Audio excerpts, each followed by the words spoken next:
Komið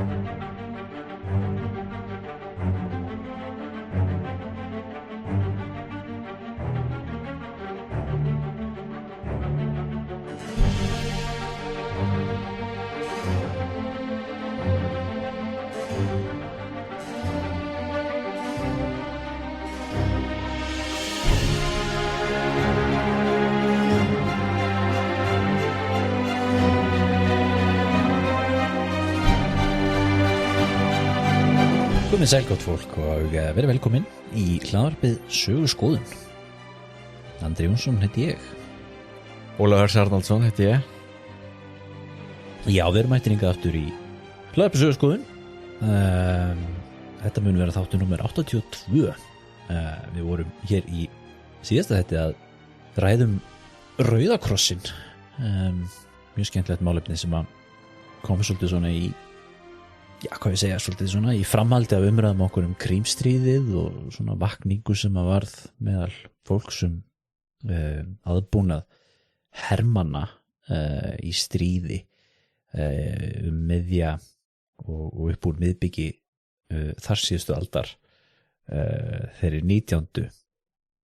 sem var þessar Rauði krossin var stofnar og við tókum smá umræðu hér Rauða krossin í síðasta þetti. Ég vil maður að ræða þetta eins meira í þetta með dag og vil maður að tala svolítið hennan stríðslög í þettinum í dag. Og þá það er spurning hvar maður að byrja og ég get ekki byrja með því að Noregur náttúrulega mjög upptekinn af alþjóðalögum og Noregur verið sérstaklega upptekinn af allar svona alþjóðsamstarfi svo Sameinuðu þjóðunum og svona eins til dæmis ég sé í norska hernum það mikil áhersla á þetta Genfarsáttmálann, hvaða lög gilda til dæmis, allir norskir hermenn þurfa allavega að fá 2 klukkutíma kennslu í því hvaða lög gilda sem farið í sauman á því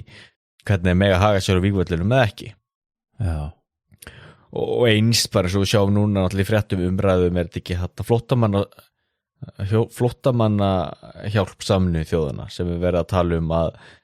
eitthvað ríkjum heims eru nú búin að hætta við að borga til þeirra út af því að einhverjir starfsmenn þeirra eru vist mögulega tengdir hryðjuverkunum 7. október í Ísrael.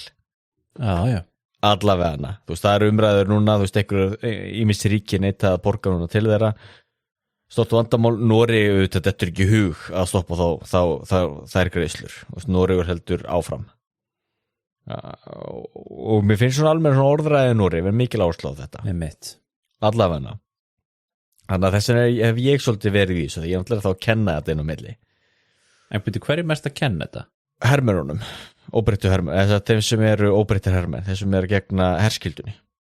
einmitt. Og það er mikil áhersla lögð á þetta í norska hernum hvaða lög gilda í stríði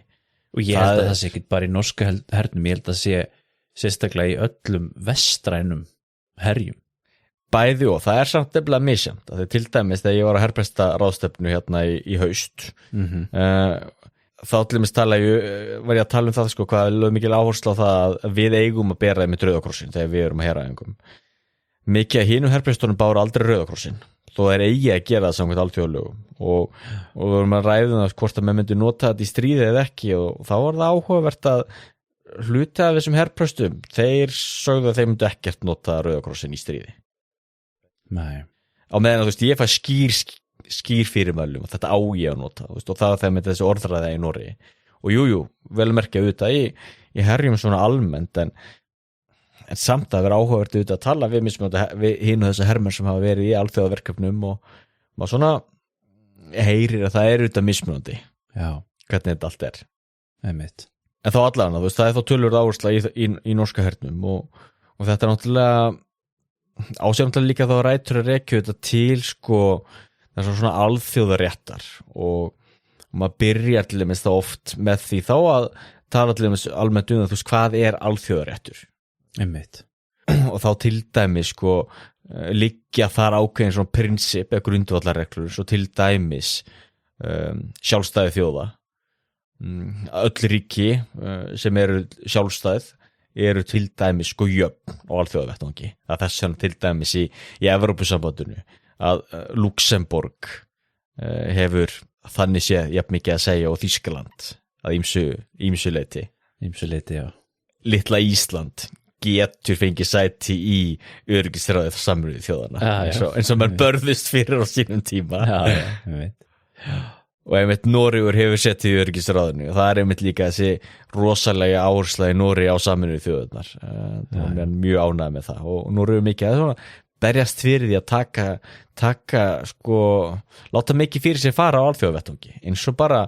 í friðarviðræðum. Noregur oft verið að blanda sér í hinn og þessir deilur og verið að reyna að koma á friði, til dæmis þessi Oslo-samningar sem mikið verið að tala um náttúrulega tengslu við Ísrael og alveg rétt, já. Palestínu.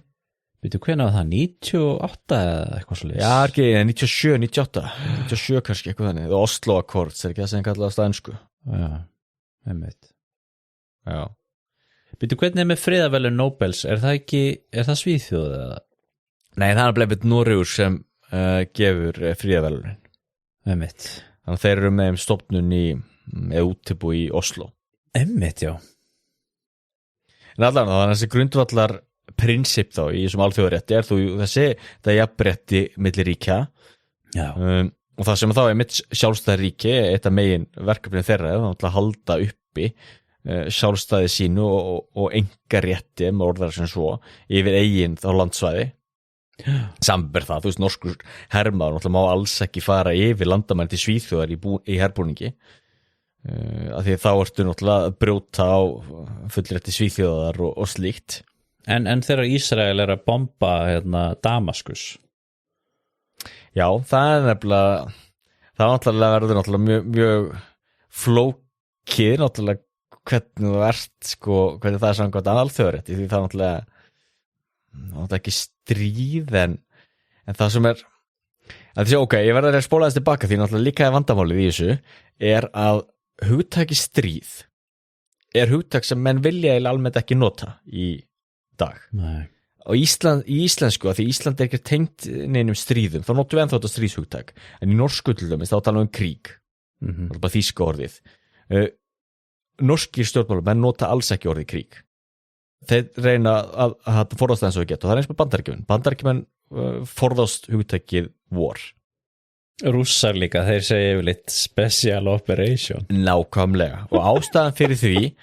er einmitt þessi alþjóðlög sem gilda því leið og er stríðsástand þá náttúrulega eru líka náttúrulega ákveðna reglur sem gilda en þannig að þessi almennt er talað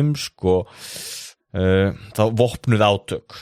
Já. Þannig að maður getur til dæmis nota þá orð, það er vopnuð átök og þá nær það yfir mikið meira, það nær þá líka í borgarastríð, það nær yfir uppreisnir, það er til dæmis það er erfitt að tala um stríð til dæmis í Ísrael og móti Hamas, því Hamas náttúrulega er ekki ríki, Palestína er náttúrulega ekki til sem sjálfstætt ríki, þetta er mjög eitrað umræðefni og menn eru það með mismunandi skoðunar á því öllu en samkvæmt alþjóðarétti þá náttúrulega er Palestín ekki viðurkennt sem sjálfstætt ríki. Nei. Og þess vegna til þess að ná betur utan þetta þá nota menn þetta hugtak vopnuð átök. En allavega og það hangir náttúrulega líka þá sama með alþjóðarétti, þetta eru kannski 3 grundvallaratriði, það er jafnrétti ríkjanna, það er krafa að þú grípir ekki inn í fullveldi annarra ríkja og skipti þess að þetta ekki á innanríkismálum annarra ríkja og síðan það er ólöglegt að beita vopnum gegn öðru ríki. Já. Hvort sem það er óbeint eða beint þannig að hernaður er raun og veru ólöglegur nema þá náttúrulega auðvitað sem í sjálfsvörn eða eitthvað slíkt en síðan flækst þetta náttúrulega líka með því að mannréttindin er alltaf að hlaða utan á sig og mannréttindin er alltaf að verða mikilvægur og mikilvægari. Já. Og þannig er það orðið í dag að menn velta fyrir sig hvort það sé komin jafnvel krafa það að þú grípir inn í ríki sem eru að brjóta á mannréttindum og þá getur maður að setja spurningamerki við hversu mikilvægur er það ennþá þessi krafa þá að virða sjálfstæði ríkja og þetta er svo með beit alltaf fyrir sér ekki skipta þér að hvað við erum að gera í Tjetjeníu, þetta er rússneskt innanríkismál. Algjörlega en þetta auðvitað tengist líka svolítið þessari svona sögulegu þróun í þessum málaflokki vegna þess að sko þá verður grundvallar breyting eftir seinni heimsstyrjöldina þess að þú færð þessi mannréttindi inn í og mér skilst að það sé alveg ákveðin það miklar umræður sko alþjóðleg mannúðarlög eða International Humanitarian Law annars vegar sem þá Genfarsáttmálin basically frá 1949 pluss aðrar bókanir og annað sem gilda þá stríð og síðan þessi sko alþjóðlegu mannréttindalög sem svo mannréttindasáttmáli Sameinuðu þjóðanna og hvað gildir hvenar og svo framvegis og við erum auðvitað eftir stríðið búið að segja skilur mannréttindi sko réttur til lífs til dæmis ef mér skjótlast ekki á meðan sko samkvæmt mannúðarlögum þá er auðvitað leyfilegt að taka líf sé það gert með réttum hætti fattaru sérst í stríði opinberu stríð á milli aðeila og svona þetta eru tveir mismundir hlutir og svo þetta með sko þessi mannréttindarlög eða þannig þau gilda náttúrulega yfir alla hvort sem þau eru í stríði eða ekki þannig að þú getur verið eða ekki, þú getur verið dæmdur dregin fyrir dómstólum, fyrir alþjóðadómstólum fyrir að brjóta mannréttindi sko sem mannréttindasáttmála Evrópu og svona og það er einmitt það sem ekki flækir þetta og þess vegna er það líka alltaf að vinda upp á sig því að síðan sko ég sagði það í raun og veru stríð ólöglegt, mátti ekki byrja stríði en það er nokkra undantekningar meðal annars til dæmis að þú ert með löggildingu frá Sameinuðu þjóðunar ákveða að leyfa hernaðar í hlutun til dæmis borgarastríði í Líbíu 2011 og Íraksstríði 91 nákvæmlega Íraksstríði 91 þannig að það allir eitt dæmi sjálfsvörn auðvitað og það er líka þetta eru mjög fá dæmi eða ekki mjög fá dæmi af því að stórveldin eru náttúrulega alltaf með neitunarvald á hvern annan það er nefnilega máli, það er stoppað vennilega þannig að maður getur ímyndað sér þú út með pínlítinn glugga 91 sko, þar sem að Rússar og Bandaríkjamenn eru bestu vinnir sko. Bandaríkjamenn eru að dæla peningum inn í Rússland og halda Jeltsin á floti sko. Ég einmitt og svo þetta er líka sérstætt einmitt líka að menn hafa náðu svo 2011 með Gaddafi þá er það til dæmis mikilvægt að áhugavert að skjóta því einhverjum svo Noregur tók mjög virkan þátt í þeim hernaðar leiðangri og norskar orðstuðþotur vörpuðu töluvert af sprengjum á Líbíu og þá verðandi forsætisráðherra Noregs sem ef ég man rétt var Jens Stoltenberg hélt því mjög tók það alveg skýrlega fram að Noregur væri ekki í stríði þrátt fyrir það að þetta væri norskir herþottuflugmenn að varpa sprengjum á stjórnarher Líbíu það var ekki stríð en allavega þannig þú ert þá með þessu undanþágu þú ert með sjálfsvörn sem undanþágu Úkraínustríð til dæmis, þetta er með það og svo ertu með samþykki sem undanþágu það þá til dæmis borgarastríð í Malí og stjórnin þar hefur verið að bjóða hinum á þessum þjóðum að koma inn í Malí og aðstoða þá til dæmis Noregur er með herlið í Malí og þetta ekki Frakkland er náttúrulega líka með herlið þarna alla Vestur-Afríku og svo er þá þetta þessi fjórða undanþága sem er þá það sem að kallar sko responsibility to protect hún er nefnilega svo flókin því ef það er orðið þannig að þér ber skylda til þess að verja mannréttindi og óbreytta borgar í öðru ríkjum hvernig stendur þá ennþá þetta grunnprinsip, þessi grundvallarregla í alþjóðarétti að þú eigir ekki að grípa inn í innanríkismálum annarra ríkja og þetta sjáum við til þess með Bandaríkin alltaf að Bandaríkin eru standaði alltaf frammi fyrir ómögulegum aðstæðum, ómögulegu vali því ef Bandaríkin grípa inn í og ráðast inn í eitthvað ríki þá raunaði yfir þá fyrir að ráðast inn í ríkið ef þið gerir ekki neitt þá raunaði yfir þá fyrir að gera ekki neitt eins og til dæmis ef skjótum bara hérna inn Rúanda þá gerði Bandaríkin ekki neitt Bandaríkin vildi ekki fara þar inn og þá raunaði Bandaríkin fyrir að ekki fara þar inn þeir náttúrulega eru lögregla heimsins hvort sem hann líka betur að vera og eða, Írak maður vildi losa sig við Saddam Hussein maður vildi losa sig við Talibanina en Írak þetta var svolítið merkilegt tilfellið þetta því að þar var náttúrulega byrjaði að fara til Sameinuðu þjóðanna og reyna að fá leyfi til að fara þangað inn og það var ekki veitt þá sögðu bara, þá fyrir við bara samt Já, tökum með okkur hérna Coalition of the Willing Coalition of the Willing, jú meðal annars Ísland Já og Japan sem mannst ekki þegar við tala um Japan stendur í stjórnarskrá Japan eftir seinni heimsstyrjöldina að Japan má ekki fara í stríð á erlendri grundu eftir það sem gerist í seinni heimsstyrjöldinni þannig að það var þá í fyrsta sinn sem að var veitt undan þá frá því með því að fara í Írak Já, allan flóki líka því Japan síðan var líka reyna sko að borga frekar í staðan fyrir að vera að taka beinan þátt og þá var verið að gaggrina og líka fyrir það en sko þessi genfarsáttmáli sem er svona grundvallar atriði þessum mannúðar lögum þú veist, það er auðvitað svolítið merkilegt náttúrulega í svona sögulegu samhengi og ég held að þurfum að skoða hana því við tölum alltaf genfarsáttmálan frá 1949 en hann er auðvitað samsóðningur af mörgum alþjóða samþyktum sem hafðu komið áður hann er basically sko hann er fjórir kaplar eða hvað þetta kallast fjórir sáttmálar eða þannig og hver veit er að á rætur sínar í þú ert meðan hann má ég sjá Ertu rétt að hoppa þetta frá og ná í þetta? Þú ert meðan hann, veistu, pabbi átti þetta fekk þetta í einhverju bókabúð og var að lesa þetta á íslensku sko Þetta er mikill dóðrandur genfarsáttmálinn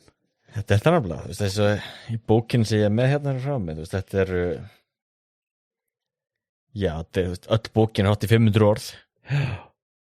og svo náttúrulega hver klausaði þetta frekar svona stutt orð, þetta ekki og með miklum athugasemdum Já, að þið sé náttúrulega líka máli sko, þetta er í raun og veru sko fjórir sáttmálar og svo er allavega svona viðhengi, er ekki þessu kvölda? Já, eða sko út með fyrsta sem að snýr að sko særðum hermönnum og þannig á vígvöllunum og hann er í rauninni bein afleiðing af fyrsta genfarsáttmála sem við töluðum hérna í síðasta þætti frá 1864, þessi fyrsti upprunalegi því genfarsáttmáli það sem er sagt skilur þú að þið ber skylda til þess að hjálpa þeim sem eru særðir og varnarlausir og svo framvegis annar kaplinn er sjómenn það sem er unni fyrsti kaplinn er bara yfirfærður yfir á sjómenn eða sjóhernað og hann á rætur sínar í Haag sáttmálunum gömlu þriðji er síðan sko stríðsfanga sem á rætur sínar í 1929 genfarsáttmálanum sem við þurfum að tala líka og síðan þessi fjórði sem fjallar hvað fjallar þessi fjórði aftur? Óbreytta borgara var það ekki? Jöp og síðan ertu með 3 viðbótabókanir frá fyrstu 2 eru frá 1977 held ég sem fjalla sko það sem er unni genfarsáttmálinn upprunnilega þessi 4 kaplar sem flestir eru búin að skrifa undir held bara allar þjóðir í heimi mann rétt sko síðan koma þess að viðbótabókanir það sem er búið að segja sko við viljum að yfirfara þetta yfir á ekki ríki skilur heldur fyrsta fjallar sko þú veist nýlendustríð og uppreisnir gegn nýlenduherrum og þessi númer 2 fjallar þá borgarastyrjaldir og slíkt og það er til þess að Bandaríkin hafa ekki skrifað undir það sko eða ekki fullgilt það sko Nei, mitt þau vilja ekki vera skuldbinda sig til þess að fjalla innanríkismál annarra og síðan þessi síðasta sem við nefndum inn í síðasta þetta frá 2005 er basically bara held ég kristallinn sko koma kristallinu inn Það er líka áhört að lesa í þessu líka upp að hinn háu herrar alltaf það sé ekki þannig í íslensku þýðingunni þetta er svo formlegt að byrja þannig Er það þá sama orðalagið eins og í bara fyrsta? Lítið að breytt orðalagin eitthvað Já, sko, þetta byrjar alltaf þetta er alltaf á norsku alltaf bókið sem ég er með hérna en í haugi kontra herin er parter Hinnir háu herrar orðalagi allt eitthvað svona þannig að ég myndum mér að þetta sé þýtt sem hinnir háu herrar eða eitthvað slíkt já, mjög formlegt ég veit en síðan náttúrulega líka að því ég var að tala þetta stríðshugtak já, alltaf hangir náttúrulega líka saman með því náttúrulega að sko stríðsástand er það þess að ástand sem á sér stað eftir að það hefur verið lýst yfir stríði já alltaf grundvallaratriði, þú lýsir yfir stríði það lýsir enginn yfir stríði í dag nei það er náttúrulega líka hluti af því af hverju þetta stríðshugtak er orðið úrelt í alþjóðasamfélagi í dag, þú veist, Bandaríkin lýsti ekki yfir stríði gegn Afganistan eða Írak, þú veist, það er bara ráðist inn já og það er eins með Rússland, þú veist, Rússland lýsti ekki yfir stríði gegn Úkraínu, það er bara ráðist inn en þetta er góð punktu því að sko þú veist, að því við erum að tala um þetta í sögulegu samengi skilur, við sjáum fyrsta Genfarsáttmálann 1864 sem svona afleiðing, þú veist, ok, við þurfum að veita athygli að hinum sjúku og særðu, skilur síðan koma Haag sáttmálanir 1899 og 1907 kölluðu það ekki sáttmála eða hvað kölluðu það? Haag ráðstefna, Haag sáttmálin já sem auðvitað þeir sem hafa stúderað allir með seinni heimsstyrjöldina mikið verið að tala um vísa í þær samþyktir og það er þær voru nokkrar sko samþyktir sem koma þar já. mikill bálkur og það voru svona alþjóðlega ráðstefnur í ykkurum svona og fínum sölum í Haag sko svona eins og versalsamningar þessi sitja allir í jakkafötunum og þeir HR-ar og þá koma allir þessi formsatri eins og tala með þessum lýsi við stríði og þú veist og svona þú veist þú mátt ekki fara yfir landamærin og allt þetta skilur svona sem að þú veist og þú veist hvað er hernám skilur og hvernig á að fara að í hernám og svo bannaðir hinn og þessi vopn og svo efnavopn voru bönnuð þú veist og bannaða líka svo þetta alltaf bara sést tíma skilir þess að banna sko að kasta sprengjum úr loftbelgjum sko og eitthvað svona þess að þú segir með efnavopnin táragas til þess að bannaði í hernaði já það er það úr Haag sko og þeir náttúrulega brutu þetta alveg í fyrirheimsstyrjöldinni var báða þannig að strax í fyrirheimsstyrjöldinni þetta er bannað að til dæmis drepa stríðsfanga skilur það er úr Haag held ég, eða hvort það sé úr genfari ég man ekki hvort það sé en allavega hana þá þannig að allir það voru menn reyndu eftir fyrir heimstyrjöld að rétta yfir mönnum bandamenn gerðu kröfum það allir að þjóðverða myndu rétta yfir stríðsklapamönnum eftir fyrir heimstyrjöld og það voru held ég þetta var hlægilegt sko því að þú veist nú hvernig þú veist tíðarandinn var þá eftir fyrir heimstyrjöld náttúrulega þjóður voru ekkert sátti við þetta og svona og þannig að þú veist bandamenn senduðum sko lista með einhverjum sko 900 nöfnum eða eitthvað líka og þú veist það enda með einhverju þú veist örfáir voru dregnir fyrir rétt og sér einhverju 3 voru dæmdir eða eitthvað og hann og þá var það eitthvað sem hefði þú veist verið að níðast á stríðsföngum og drepa stríðsfanga og svona og réttilega og hefði þá líka menn höfðu verið dæmdir fyrir herrétti þetta því þetta var náttúrulega litið á þetta sem stríðsklapur þetta einmitt og en síðan auðvitað náttúrulega kemur 1929 Genfarráðstefnan og það sem var svolítið öðruvísi líka í þessum gömlu ráðstefnum af því þar er þetta sko þetta er alltaf svona ríki gegn ríki og það verður að vera official stríð á milli ríkjana og allt þetta sko og þetta er þetta bara tíðarandinn á þessum tíma skilur það stríð voru þannig á þessum tíma þessi svona gentleman's agreement þetta allt saman en þar var þetta sko að ríki sem ekki hafði skrifað undir sáttmálan þú varst ekki bundin í sáttmálanum ef ríki sem þú varst að berjast við var ekki búið að skrifa undir hann og þannig gátu náttúrulega þjóðverjar réttlætt sig sko í Nürnberg réttaröldrunum til dæmis sko Rússar hafði ekki skrifað undir 1929 samningin stríðsfanga þannig að þá gátu þeir bara gert þessi vildu sovjerska stríðsfanga sagði þeir sko það þurfti ekki að fylgja henninu en þá náttúrulega fundu þeir bara upp nýlög í staðinn mannréttindalögin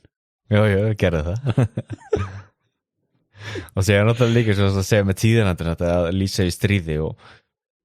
það er náttúrulega líka vegna þess að og þessi er náttúrulega líka ástæðan fyrir því okkur mennur hættir að nota þetta stríðshugtak í dag er að við erum að tala um vopnuð átök og náttúrulega nær það er líka yfir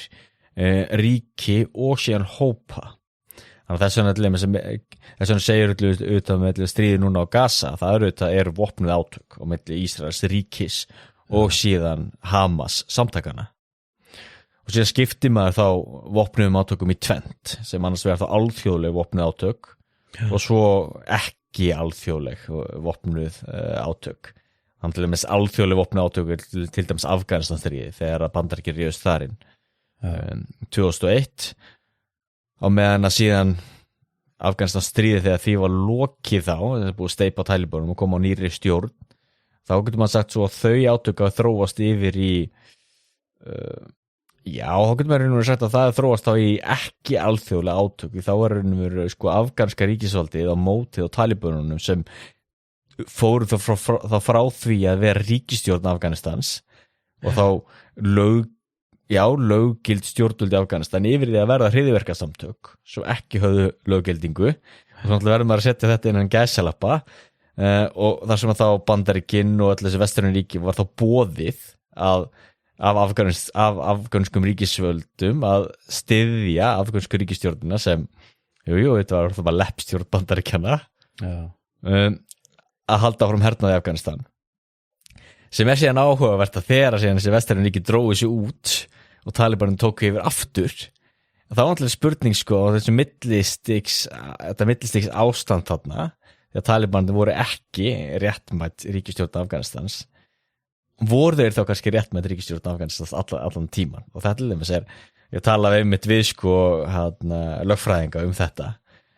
því ég líka var á kurs í þessum alþjóðarétti fyrir ári síðan það voru að viku kurs í þessu og það var það einmitt mjög áhugavert áhugavert sko svona lagaleg spurning, þú veist, hvað voru Talibanir á þessu millistiks ástandi einmitt Því það hefur líka áhrif auðvitað upp á sko stöðu afganskra stríðsfanga, hvort þeir voru þá lögmætir hermenn eða ekki, hvort þeir voru þá stríðsfangar og þá náttúrulega þetta sleppa þeim eftir stríðið eða hvort þeir voru hryðjuverkamenn. En hvernig er með sko, er það ekki þannig að sko það sem er breyting eftir seinni heimsstyrjöldina með 1949 sáttmálanum er að þá er ekki lengur sko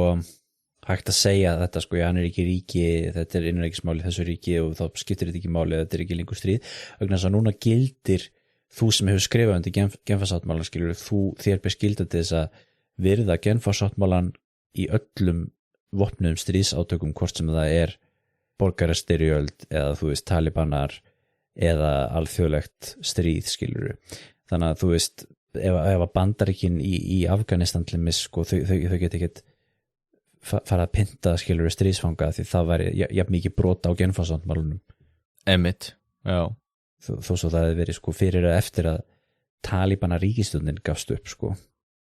Algjörlega, og þess vegna náttúrulega líka hefur þetta verið náttúrulega undir upp á sig og þess vegna tala mennu mögulega kannski þess að fjórðu undanþágun á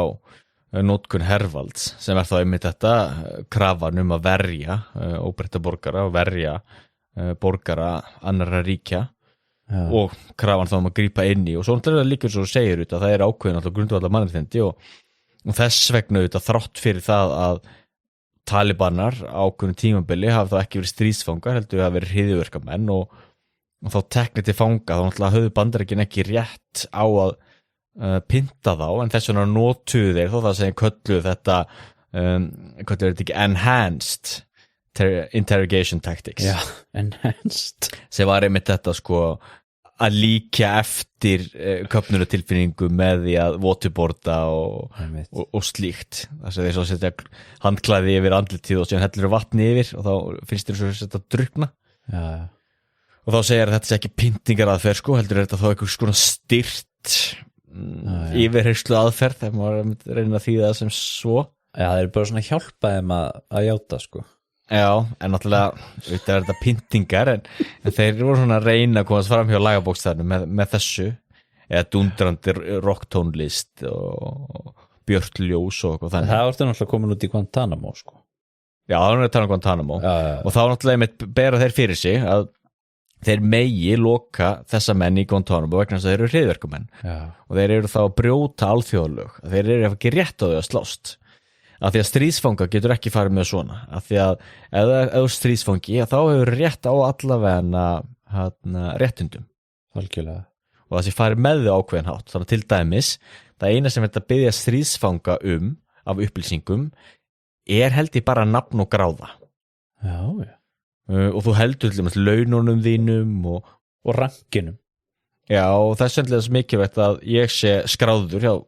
Rauða krossinum. Það er náttúrulega upp á það til þess að ég sem prestur nýt líka ákveðna réttinda. Þannig að ef ég tekið til fanga með hersveitinu minni, þá hef ég til þess rétt á því að huga að þá mínum söfnuði sem prestur. Já. Ég hef rétt á því að vera með messu, ég hef rétt á því að fara á milli þeirra og tala við það og veita sálusorg og slíkt. Já. Og svo þá náttúrulega sleppa öllum strax.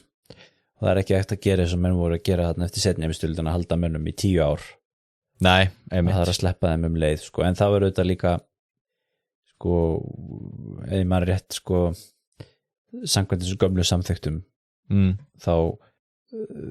þurftur að sleppa stríðsföngum eftir að stríðsástandin, eða sko eftir friðarsamning. Já. Og þá gotur Sovétmenn sagt, sko, þú veist, við erum ekkert búin að gera neitt friðarsamning við Þýskaland, skilur. Af því hann var ekki gerður fyrir 1991, sko. Já, Já, þess vegna þá sér maður líka, þess vegna kemur inn í allan, þess vegna menna forðast til dæmis stríðshugtakið og slíkt að því til dæmis þá núna eftir Afganistanstríðið, þá er raunum verið sko, ég veit ekki hversu margir í Guantanamo og þá náttúrulega veit það svo örgulega engin, en þá tæknilega sé hefði þá Bandaríkin þá ef myndi gera núna friðarsamning við Talibana, þurftu þeir þá að sleppa þá öllu sem þeir hafa tekið til fanga sem hryðjuverkamenn á vegum Talibana. Af því það er náttúrulega líka mikilvægt að athuga sko, að það er líka tvenns konar reglur þegar kemur á stríði, það er svo reglur sem gilda að stríðinu jus ad bello, ef mann rétt, og svo reglur í stríði jus in bellum. Já. Og því það skiptir mjög miklu máli upp á það að til dæmis mann er ósammála aðdrög Úkraínustríðsins. Hefur Rússland rétt á að fara í stríð eða ekki? Samkvæmt alþjóðalögum þetta hafa ekki rétt á að fara í stríð. En það skiptir engu máli fyrir rússneskan hermann sem er að berjast í stríðinu. Því að ástæðan fyrir okkur maður hefur þessa tvískiptingu er að þegar stríðinu þá, Úkraínustríðinu eftir líkur einhvern tímann, þá er ekki hægt að rétta yfir rússneskum hermönnum fyrir að hafa tekið þátt í ólöglegu stríði. Og það náttúrulega gefur auguleið af hverju það er svona, því að þú ætlar að rétta yfir hermönnum fyrir að hafa tekið þátt í ólöglegu stríði, þá náttúrulega færðu sko gífurleg vandamál. Þá náttúrulega í fyrsta leið hefur hermaður náttúrulega enga ástæðu til þess að gefast upp, og þú hernaður verður náttúrulega margfart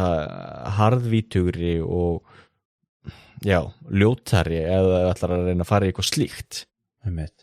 Þannig að þá er einmitt þá sé reglur sem gilda í stríð og stríð sé ólöglegt. Þannig að ef hermaður fylgir þeim reglum að þá er ekkert að rétt yfir honum. Þá er hann laus allar að mála eftir stríðið. En er það samt ekki þannig að hver svo einstaklingur sem að fremur stríðsglæp, það er ekkert að rétta yfir honum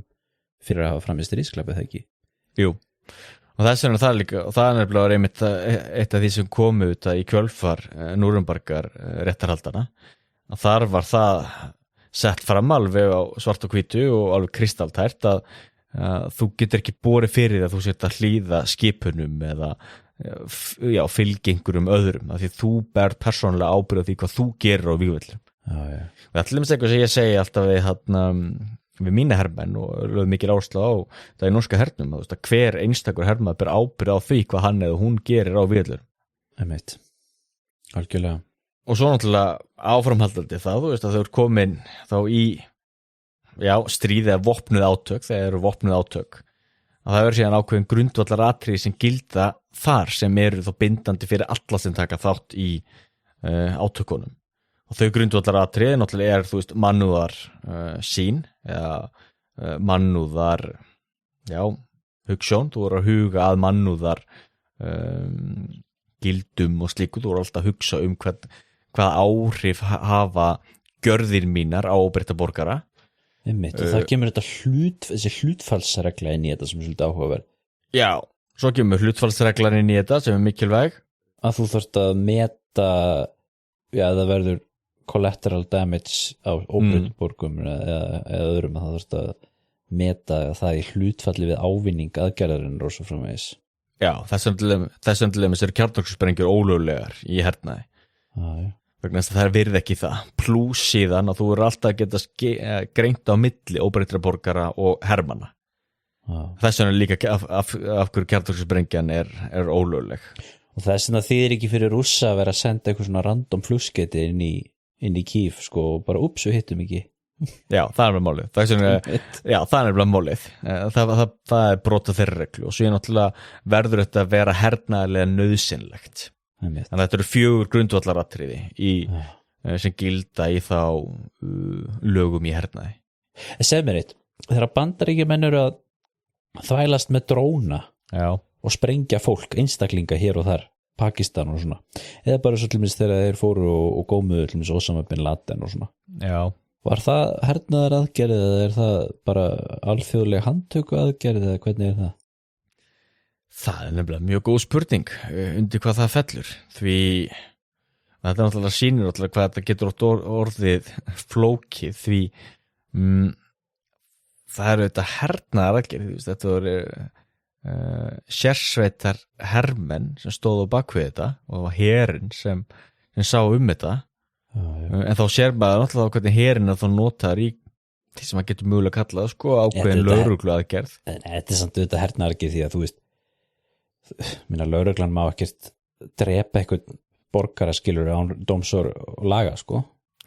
En það er náttúrulega það sem líka áhugavert að þetta náttúrulega bara hrein aftaka, veist, og en það er það sem er náttúrulega flókið sko, það er náttúrulega ekki stríð, það er náttúrulega engin sem lýst í stríði gegn Al-Qaida og Al-Qaida er náttúrulega ekki ríki. Nei, bara hugsa svo, Obama kemur og segir bara, þú veist, hrókur alls fagnar bara fyrir framan allan heiminn og bara, ladies and gentlemen, we killed Osama bin Laden, skilur við. Við drápum hann. Nákvæmlega, Þetta er alveg mjög áhverð og sérstaklega til þess að hugsa það líka að sko Bandaríkin hafa alltaf líka verið að taka af lífi bandaríska ríkisborgara sem hafa þá verið hryðjuverkamenn og hafa þá verið til dæmis í Jemen eða Pakistan eða hvað það er. Svo er það bandaríska ríki bara að nota í mitt dróna og taka af lífi menn og þá náttúrulega er alveg á mjög gráu svæðið það. Eins og bara Trump þegar tala allir sem að þeir náðu al-Baghdadi, sko ef ykkur hefur ekki séð það, þá mæli ég með að fólk leiti að því viti og því það er ótrúlega því hann lýsir því sko al-Baghdadi þegar það drepið það bara svo hund algjörlega og þú veist og hvernig hann talar það þú veist. Og líka að maður sér sko klift saman sko fyrst Obama að segja frá Osama bin Laden og síðan þú veist Trump að segja frá al-Baghdadi og það er svona Trump eins og þú veist eins og ykkur í bíómynd sko. Það er ógeðslega fyndið. Þetta er, ég mæli með að fólk skoða þetta er mjög sérstætt hvað þið að tala þetta. En hvernig er með sko, við erum með mjög umfangsmikið kerfi sem stríðslög og hvað má ekki og svo framvegis, en þegar það gerist að menn brjóta stríðslög, þá verður menn stríðsklæpamenn. Og hvaða viðbúnað eru við með til þess að bregðast við því? Hvernig það hlýtur þó að vera hvert og eitt ríki sem hefur samþykkt Genfarsáttmálann getur réttað yfir sínum eigin stríðsklæpamönnum. Og ef að það er ekki hægt, eða þess að segir alþjóða dómstólinn í Haag sem að þá segir það sko, ef löndin get ekki eða vilji ekki réttað yfir sínum stríðsklæpamönnum, þá gera þeir það. Það hlýtur að vera eitthvað svoleiðis. Jú, það er einmitt það, en sér náttúrulega líka flækst þetta út með því náttúrulega löndur kannski ósamar það náttúrulega hvað eru stríðsklæpir en til dæmis, þetta er stórt mál í Ástralíu sem kannski bara ár síðan að sko sá ástralski hermaður sem hefur einhverjar flestar orður var sakaður stríðsklæpi og ástralski fjölmiðlar kölluðu hann stríðsklæpamann og hann höfðaði mál á hendur einhverjum ástralskum fjölmiðlum og hann tapaði því máli þar sem að niðurstaðan í dómnum var að ástralski fjölmiðlar hafi rétt á að kalla hann stríðsklæpamann út af því að það finnast það mikið af gögnum og sönnunargögnum fyrir hans glæpum í Afganistan sem hann var aldrei dæmdur fyrir þannig að hann er ekki verið dæmdur hann er saklaus í þeim skilningi, hann er ekki dæmdur fyrir neitt og Ástralía er ekki að fara að sækja til saka. En þetta er auðvitað áhugavert náttúrulega bara að því að sko orðið stríðsklæpamaður er náttúrulega mjög, mjög toxic orð. Mjög svo. Við hugsun náttúrulega svona þjóðarmorð og Rúanda og eitthvað svona en auðvitað náttúrulega þú varst með hennar mikla doðrandarna, Genfarsáttmálin fleiri 100 blaðsíður og þú veist þannig að það getur auðvitað verið alls konar brot sem ekkert endilega sko að fjöldamorða á óbreyttum borgurum einmitt. þannig að Og til dæmis bara, þú veist að dróna árásir jukust alveg gífurlega í forsetatíð Obama vegna þess að þú veist, Obama náttúrulega gerir sér grein fyrir því og sá náttúrulega hvað það verið óvinsælt að missa bandaríska hermenn þannig að eftir að drónateknin var orðin eins góð og hún var þá sá hann sér leika á borði og notaði dróna mjög mikið og í allir þeim drónaárásum við náttúrulega voru drepnir ekki hundruð ef ekki þúsundir óbreyttra borgara og meðal annars fórsetíð hans, ég held að Obama sé eini friðarverðlun að hafi Nobel sem ber ábyrgð að hafa varpa sprengjum á annan friðarverðlun að hafa Nobels sem svolítið kaldaristlegt stórvildin eru náttúrulega svolítið spes sko. Það er náttúrulega einstum með alþjóða dómstólinn í Haag ef mann rétt áður Bandaríkjamenn menn hafa ekki skrifað undir hann eða ekki hluta því. Nei, sko það er þetta svolítið merkilegt að sko Bandaríkjan hafa ekki fullgild sko, ég held að flestir hafi skrifað undir hann sko. Já. En þú þarft alltaf fullgildan sko. Já, ég mitt fullgilda. Og Bandaríkjan hafa ekki gert það og segja bara við ætlum ekki að gera það. Nei. Og ég finnst að var frækt að Trump sagði sko eitthvað, þú veist, eða kom ykkur hérna frá alþjóða dómstólnum sko allir eitthvað að fara yfirheyra hérna einhverja bandaríska borgara þá tökum við vísa af þeim sko. Veist, þannig að hér er bara stórveldi sem segir og það er líka sko þegar dómstólinn í Haga hann hefur verið gagnrýndur svolítið fyrir að fókusera á Afríku skilur og þriðja heimsríki og svona og þú getur auðvitað sagt já ég meina það er því það er bara mikið stríðsklæpum og stríðum og átökum almennt þar en svo er það líka bara það þú veist að þessi lönd vestrænu eða þróðuríki sem eru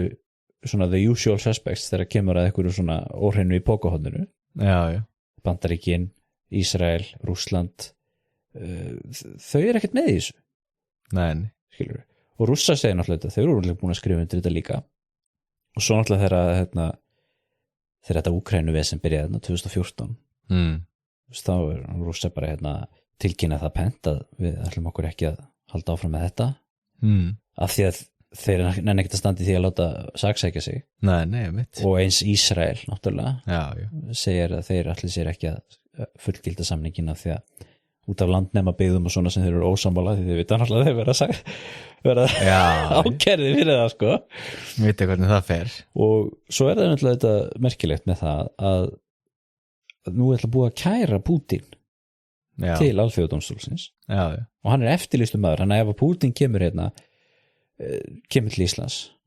þá var hann bara að bera Íslandi skylda til að handtaka mannin og senda hann og hvernig var þetta episode þarna í Suður Afríku bara núna síðasta ári var það ekki mitt þannig að Suður Afríka bara dróð sig úr til þess að þurfa ekki að senda hann Jú, það var mitt það þeir stóðu fram fyrir því mitt að þurfa að handtaka hann þá og að því séu náttúrulega flækist þetta líka með því sko að fréttaflutningur náttúrulega í okkar heimsluta er náttúrulega mjög einsleitur og náttúrulega í vestrinu eru allir náttúrulega hlindir Úkraínu en það er nefnilega áhugavert náttúrulega sko í hinnu alþjóðlega suðri eins og það kallast í dag gamla þriðja heimi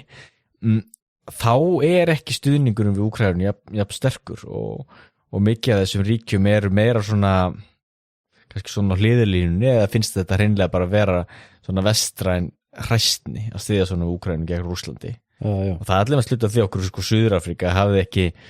náttúrulega engan áhuga eitthvað að vera að fara að deila við Rússa og mögulega að handtaka Pútín en það sýnir þetta líka bara sem við höfum talað að þú veist þetta með þú veist þetta er svona þetta anarkí á þessu toppleveli skilur það er ekkert, ég get ekkert eitthvað ef ég er ósáttur við lögin bara sagt mig úr lögunum Nei, ég tek ekki þátt í þessu sko því að ég veit að ég verð handtekinn ef ég fremur hann glæp skilur lögin segir bara, sorry, nei skilur við en náttúrulega einu alþjóðlega levelið alltaf geta stórveldi bara gert það sem við vilja það er þetta þú veist að því sé náttúrulega þetta líka svo flókin náttúrulega eins og löginu þetta eru og þetta ber mann auðvitað að reyna að fylgja alþjóðlegum og allt slíkt en það náttúrulega er svo flókið auðvitað eru alltaf óbreytti borgarar að fara að deyja í hernaði hvað er nákvæmlega hvað eru hernaðarleg skotmörk og hvað er ekki hernaðarleg skotmörk er líka eiginlega nánast ómögulegt að skilja frá hvort öðru í dag til dæmis bara í Nóri þá allir þannig að sko að því það er verið að spara og það er verið að reyna að spara eins og maður getur að þá er alltaf verið að nota meira einkaaðila eða eitthvað borgarlega þjónustu þannig að til dæmis norski pósturinn keyrir skotfæri og sprengjur fyrir norska herinn og þá er alltaf spurningin sko ef brýst út stríð ef einhver sko bílstjóri fyrir norska póstinn eða keyra fallbyssukúlur sem á að fara á víglínuna hann þá ekki lengur óbreyttur borgari, hann þá orðinn löggilt skotmark, ekki hann sjálfur en hernaðar farburinn sem hann að flytja og þá samt hugmyndið þannig sko hann á bara að flytja skotfæri mögulega svo og svo nálægt en þá líka aftur mútið spurningi hversu nálægt víglínunum má hann vera 50 kilometra, 200 kilometra hvenær þarf herinn að taka yfir og út með allan svona vandamál stípla til dæmis stípla sem að framleiða raforku sem síðan notuð í hernaðarskinni það er löggelt mál en það áttu samt að huga hversu margir deyja þá í kjölfarið og þú sprengir stípluna þá áttu að tala mannúðar sjónarmið til dæmis þessi Three Gorges Dam í Kína stærsta stípla í heimi ef maður sprengja þá stíplu þá ég man ekki tölundir hvort sé hátt í 200 milljónum manns sem myndu lenda í flóðbylginu sem kemur kjölfarið á því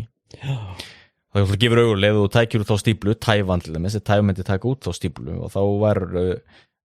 að miklu leyti kannski búin að slá Kína út úr stríðinu við hefum standa að fara með fyrir sko gífurlegu vandamálum alveg kristaltæru það stríðsklæpur algjör stríðsklæpur en þetta náttúrulega rosalega flókið eins og núna til dæmis hernaðurinn á Gaza að Hamas beitur óbreyttum borgurum líka þeir gera það alveg með vilja maður getur bara að sé myndir af því þar sem að skóli við hliðina á þjálfunarbúðum það sem eldflugar hliðina á sjúkrahúsi og svona hann flækst þetta rosalega þannig raun og veru hernaður ólöglegur og allur hernaður náttúrulega að brjóta eitthvað sem reglum sem gilda í stríði. En hvernig með svo til mig samkvæmt Genfarsáttmálanum þá áttu að sem til dæmis hernámsaðili þá áttu að passa upp á að óbreyttir borgarar fái allar nauðsynjar og svona og brota því væri þá til dæmis stríðsklæpur og þá spurningin eins og þegar Ísraelsmenn eru að skrúfa fyrir vatn og rafmagn og ekki að hleypa Rauðakrossunum inn eða Rauða hálfmannanum eða hvernig sem það er þannig að það ekki að hleypa inn vistum það lítur þá að vera stríðsklæpur eða brot á Genfarsáttmálanum allavega og nei, náttúrulega raunveruleiki ég ekki fullir að þetta sko, ég bara velta þessu upp af því að Genfarsáttmálinn náttúrulega þetta virkar þú veist, á alla sem í vopnuðum átökum, hvort sem það þú veist, ríki eða yfirlýst stríð eða borgarastyrjöld eða ekki, skilur þannig að þú veist þessi sko huglægi þáttur í þessu í því sem sko hvað hernaðarlega nauðsynlegt eins og til dæmi sko, ef við reynum að taka dæmi sem ekki eitraði á Ísrael-Palestína D-dagur til dæmis og innrásin í Normandí það var hernaðarlega nauðsynlegt að varpa þarna gífurlegu magna sprengjum og sprengja allt þetta í tætlur þannig að innrásin myndi takast og nú man ég ekki nákvæmlega tölurnar en ég man rétt að það dóu held ég eitthvað 40.000 frakkar í innrásin við Normandí sem auðvitað þá stóði yfir í margar vikur og mánuði auðvitað var það ekkert viljin að drepa þessa óbreyttu borgara en samkvæmt reglunum sem gilda í stríði að þá út af því að það var hernaðarlega nauðsynlegt að bærast á þennan hátt sem auðvitað reyndi að takmarka fall óbreyttu borgara en þá voru samt enginn sem stóð frammi fyrir enginn sem bara ábyrgð á þeirri árás stríðsklæpamaður samkvæmt reglunum. Hvað með náttúrulega svo þegar það voru að sprengja þarna í Þýskalandi og loftárásirnar og Japan náttúrulega það sem að menn voru að segja sko við erum sérstaklega að nota eins og Japan hafði í Tókjó sem voru sko 100.000 manna sem dóu bara á einum degi eða nokkrum dögum af því þeir voru sérstaklega að nota eldsprengur sem að algjörlega voru sérstaklega sko hannaði til þess að fá óbreytta borgara til þess að vilja hætti í stríðinu sko. Já, og það eru stríðskleppir. Það eru stríðskleppir, já. Dresden til dæmis og Tokyo og náttúrulega Hiroshima og Nagasaki eru stríðskleppir. Og svo annað líka, þess að þú veist að tala með þetta með þarna svona innviði, Já. að ráðast á innviði, að náttúrulega Bretar auðvitað hafa alltaf verið með þessar herkvíir sínar og þeir gerðu það allir með sér fyrir heimstyrjöld svo frækt var auðvitað að blokkara Þjóðverja með verslun og svona og það var litið á það sem stríðsklepp ef mér skemmtist ekki eftir á að því það voru náttúrulega óbreytti borgarar sem að liðu skort vegna þess. Og letið til dauða alveg 20.000 ef ekki 100.000 át af einmitt hungursneið og vöntun á lyfjum og slíku.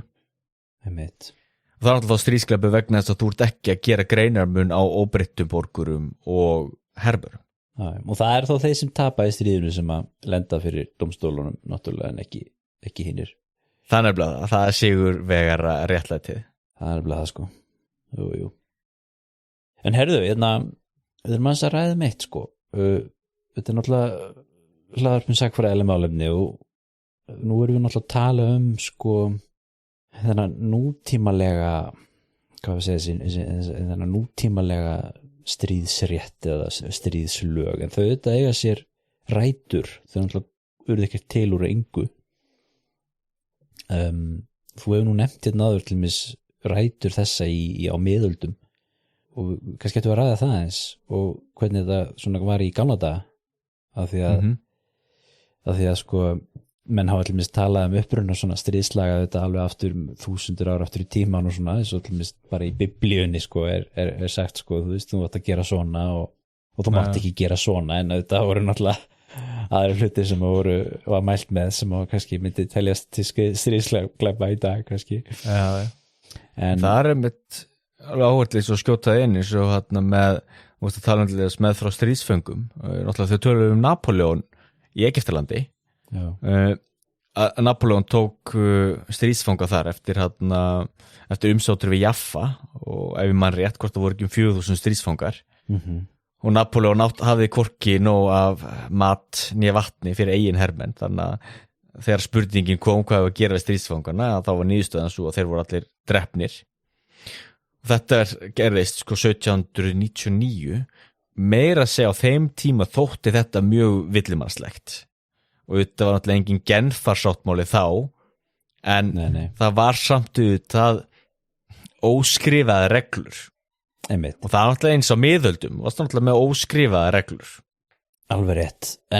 og það er auðvitað góða punktur af því að þegar menn voru að setjast niður og byrja að skrifa þessa alþjóðlegu samninga í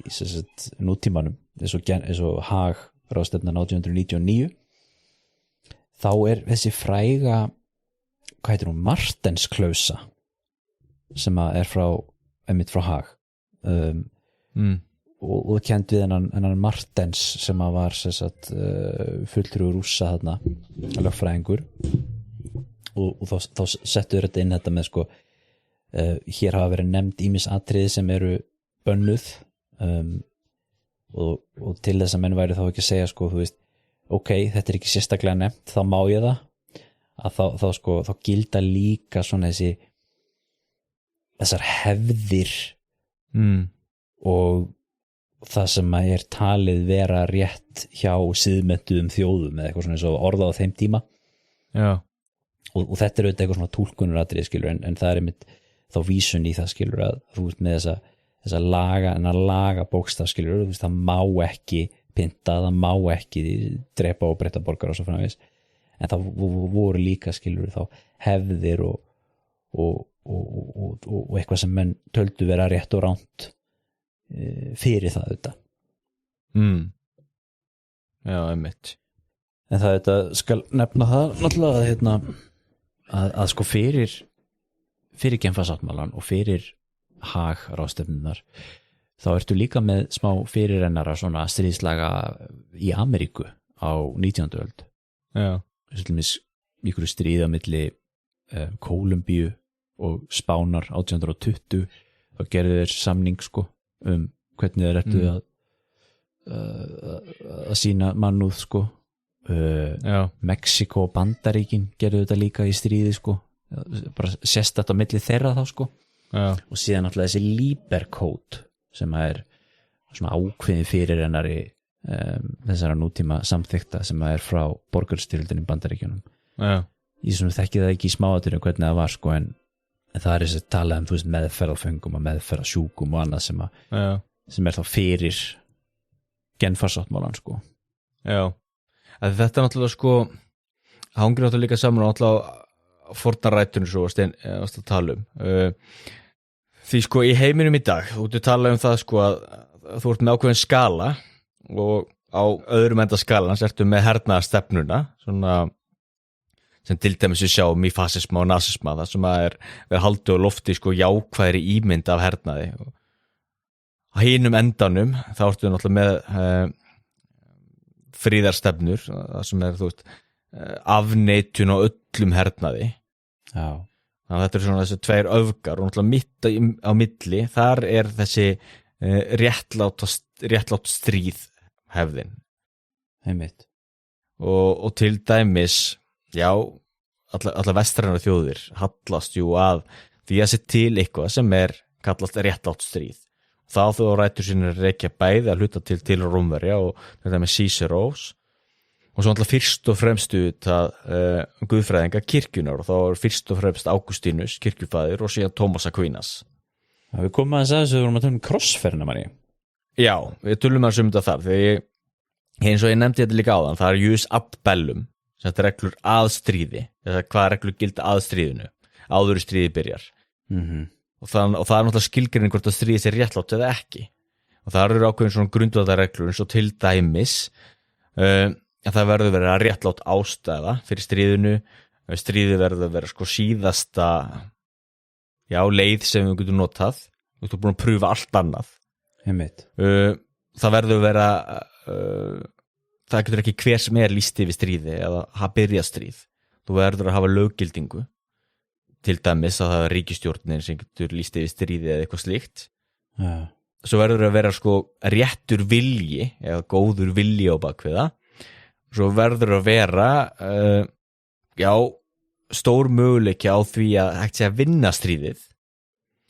og það er þá ekkert viti að byrja stríð sem þú átt eftir að tapa og svo náttúrulega verður síðan að passa upp á það að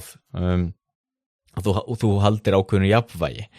eins og til dæmis þá ef þú byrjar stríð og getur ekki nota kjarnorkusprengjur og unnið stríðið þannig það er náttúrulega það er ekki neinu jafnvægi út af við sjálfan hernaðinn til dæmis maður hefði getað unnið Afganistastríðið með kjarnorkusprengjum þannig séð en það náttúrulega hefði verið brotið þetta allar reglur já og síðan náttúrulega gilda aðra stríðir sko í stríðinu, það er þess að jus in bello sem er þessi klassikinn. Það er samt líka sem er svo kaltænslegt eða þú veist svo skrítið þetta vita allt sem að skilja og að þú veist einhvern veginn þú veist að taka svona viðbjörslega hluti svo stríð skilur og setja ykkur svona sentilmanna reglur í kringum það eins og sé ykkur leikur skilur og þetta svona eins og við vorum að tala um Rauða krossin í síðasta þetta og genfarsáttmálun þetta er svona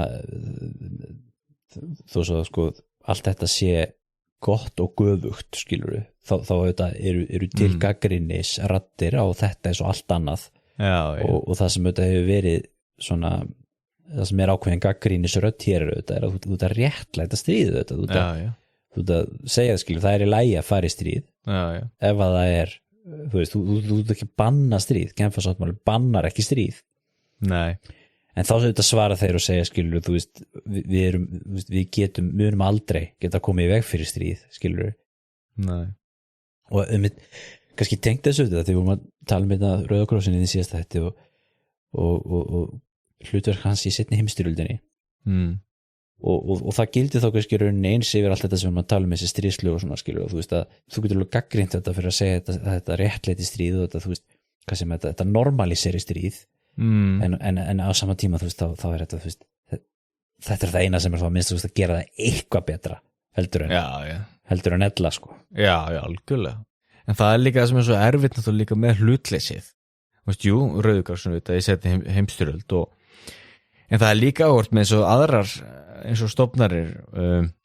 Amnesty International til dæmis, þeir hafa fengið mikla gagnrýni til dæmis fyrir það að þeir náttúrulega eru hlutlausir og þeir eru að skrá stríðsglæpi til dæmis í Úkraínustríðinu og þeir náttúrulega skrá ekki bara rússneska stríðsglæpi, heldur líka úkraínska stríðsglæpi og þeir hafi með fengið sko mikla ádeilu og gagnrýni mitt fyrir það að vera að opinbera úkraínska stríðsglæpi. Já. En náttúrulega ef þú ert hlutlaus, þá náttúrulega verður að vera auðvitað hlutlaus, og ef þú ert að fyrir að bara að leggja áherslu á eitthvað eitt, þá náttúrulega búið að eðilega stofnununa, þá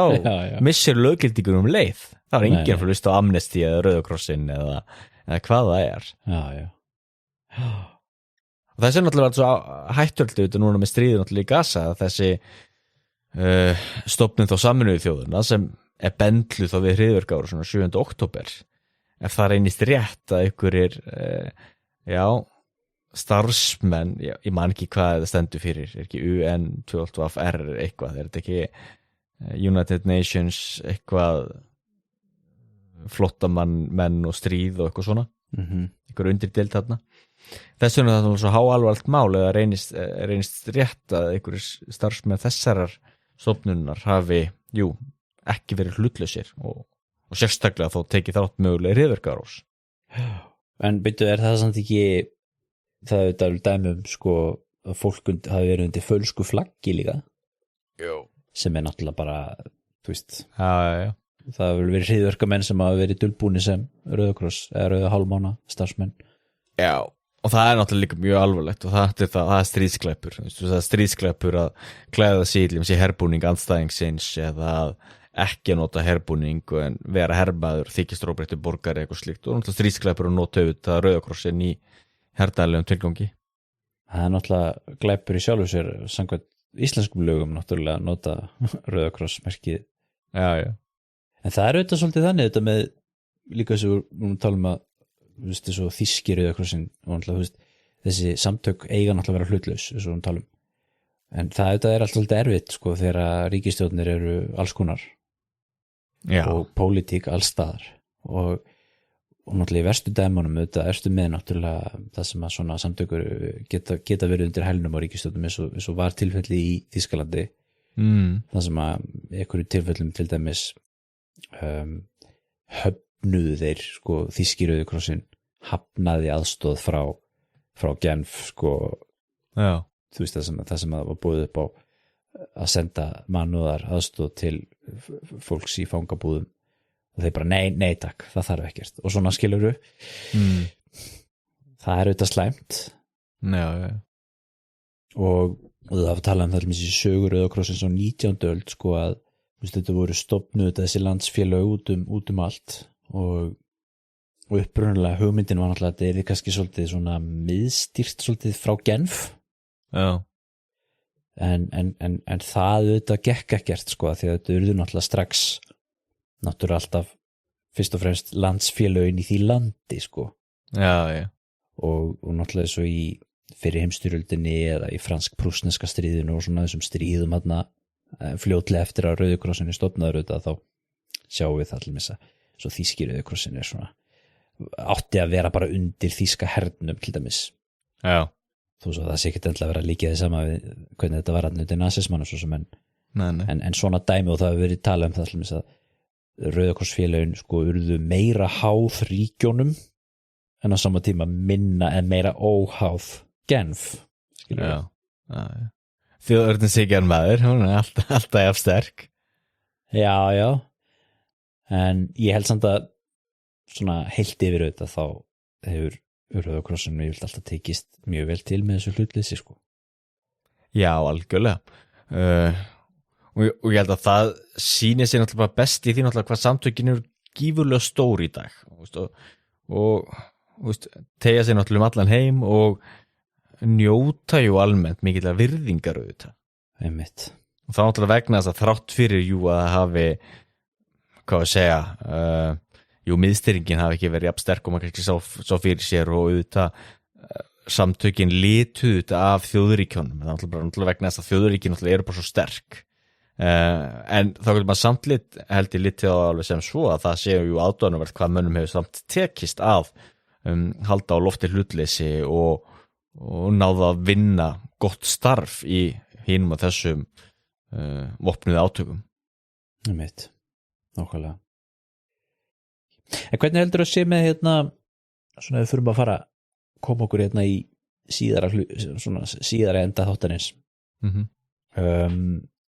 Við sjáum það hvernig þessar alþjóðlegu ráðstefnur og þessi boð og bönn í stríði þróast í takt við söguna, allt frá tímum Gamla testamentisins og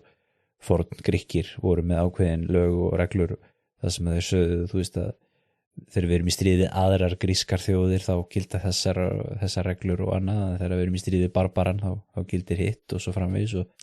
svo koma stóru miklu gjörðingavopnin og þetta þróast allt með því og svo koma þjóðamorðin og allt þetta og hvernig heldur þetta verið svo í framtíðinni? Ég meina, þú veist, þegar þú er bara með vélmenni og gervigreind og þessu til dæmis gervigreind vélmenni og svona, þau geta ekkert vita hvað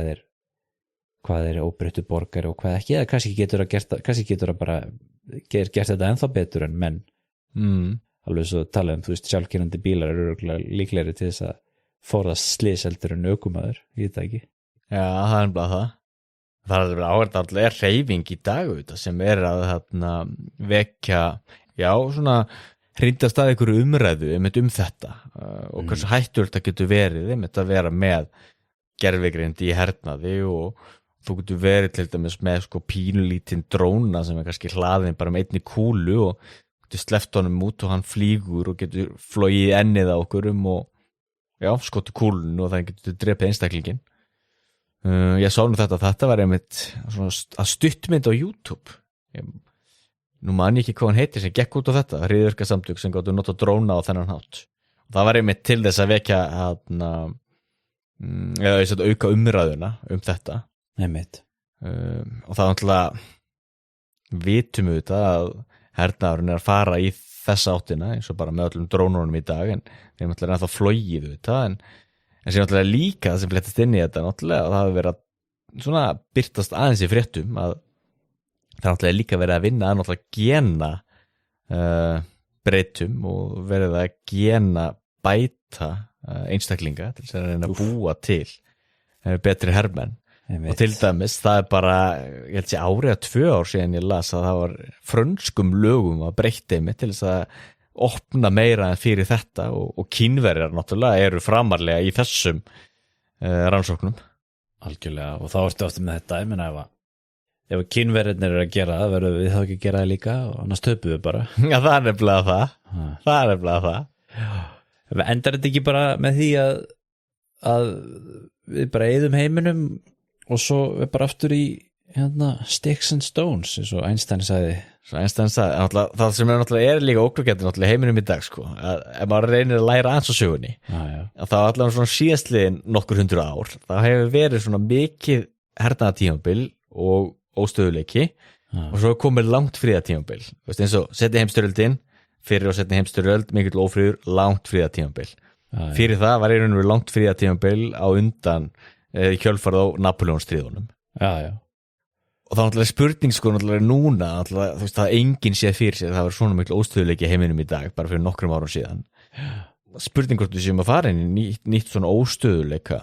tímabil. Það náttúrulega er mikið náttúrulega margt að breytast í heiminum í dag. Það var ótrúlega til dæmis að Íran og Pakistan hafi verið að varpa sprengjum okkur annan. En þeir síðan löppuð upp á það þannig að það var ekkert meira úr því en þú veist hver er sér fyrir nokkrum mánuðum með árum síðan að Íran myndi ráðast á Pakistan og Pakistan á Íran. En alltaf er maður alltaf að læra af sögunni, það er alltaf þetta alltaf, þú veist, allt gerir svo hratt í dag, fattur þú? Þú veist, friðartímabil og ekki friðartímabil og stríðstímabil, jú, þau koma og fara og eins þú veist, framþróun og stöðnun í tæknibyltingu og svona, skilur þú veist, og núna er bara, skilur, framþróun í tækni bara, þú veist, á himinflugi, skilur og bara, þú veist, það er allt svona veldisvöxtur alltaf við öllu, mannfjölda öllu einhvern veginn og þú veist, svo maður sem einstaklingar sem er fættur árið 2000 og eitthvað, skilur, upplifið miklu meiri breytingar heldur en bara á miðöldum það sem að, þú veist, menn auðvitað gáttu gerst einhverjar rosalega breytingar en þú veist það er ekkert í líkingu við þessar breytingar sem eru pælt í svo krakkarnir hérna, maður getur ekki sé fyrir sig hvernig heimurinn áttur að vera hérna þegar krakkarnir okkar vera orðin fullorðin sko. Nei, algjörlega, alveg rétt. Þannig að þú veist þetta er bara, maður vil ekki vera svartsýn Ólafur en það er bara stundum þannig að maður sé fyrir sig bara kjarnorku apokalips.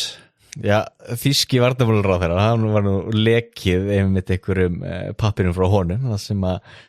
stóð á Þjóðverjar að undirbúa sig fyrir stríð Rússa 2025.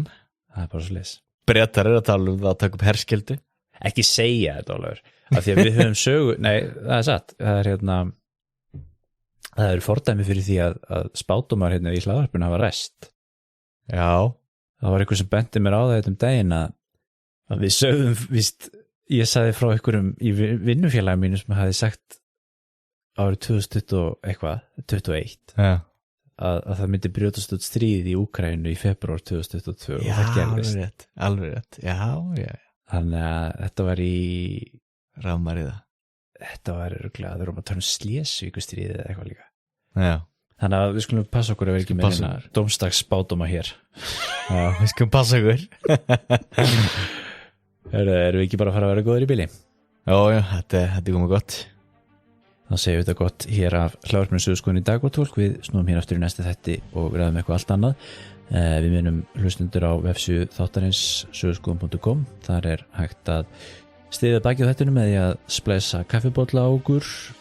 Söguskoðun@gmail.com er netfang þáttarins þar sem hægt að hafa samband við okkur einnig á Facebook síðu þáttarins. Að því sögðu,